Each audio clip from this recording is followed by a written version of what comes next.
Good morning to everyone. I am Dr. Sheikh Khaja Muhyiddin. I am MD psychiatrist. Today we are going to discuss the human psychology. In human psychology, ఒక మనిషి యొక్క వ్యక్తిత్వాన్ని how to measure the persons behaviour first. వ్యక్తిత్వాన్ని ఎలా మనం గుర్తించాలనే దాని మీద, అంటే ఒక వ్యక్తి ఒంటరిగానే జీవిస్తూ ఉంటే ఆయన వ్యక్తిత్వాన్ని కానీ ఆమె వ్యక్తిత్వాన్ని మనం గుర్తించలేము. ఇద్దరిగా ఇంకొకరితో కలిసినప్పుడు మాత్రమే మన వ్యక్తిత్వాన్ని, పర్సనాలిటీ కానివ్వండి, బిహేవియర్ని కానీ మనం గుర్తించగలము, మెజర్ చేయగలము. అందుకే 2 are better than 1 అంటారు.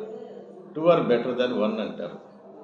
ఎడ్యుకేషన్ ప్రకారం వ్యక్తిత్వాన్ని నిర్ణయించాలి అంటే your degree is just only a piece of paper. It is not a valuable thing.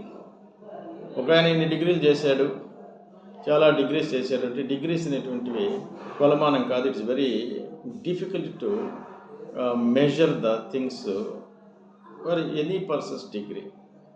Next, your real education is seen in your behaviour.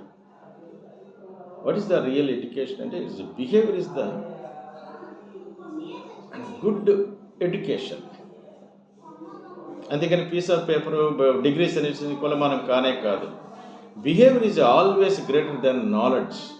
Behaviour is always greater than knowledge because in life there are many situations are coming where the knowledge fails but behavior can still handle the situations.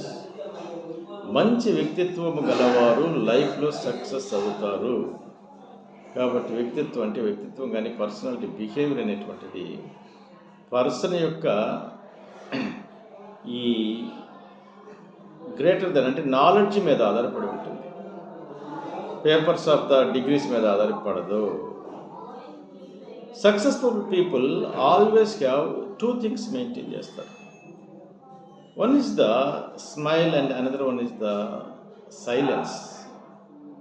Smile can solve the problems, silence to avoid the problems. కాబట్టి smile అనేటువంటిది, ఈ silence అనేటువంటివి మంచి వ్యక్తిత్వం కలిగినటువంటి వ్యక్తులు maintain చేస్తారు. కాబట్టి బిహేవియర్ని మనం మెయింటైన్ చేసుకోవాలి. ఒక పర్సన్ యొక్క బిహేవియర్ ఎలా ఉంది అని, అతనితో స్నేహం చేయాలా, బంధుత్వం కలుపుకోవాలా, అతనితో పక్కకి తప్పించాలనేటువంటి బిహేవియర్ మెజర్ చేయాలి ఖచ్చితంగా.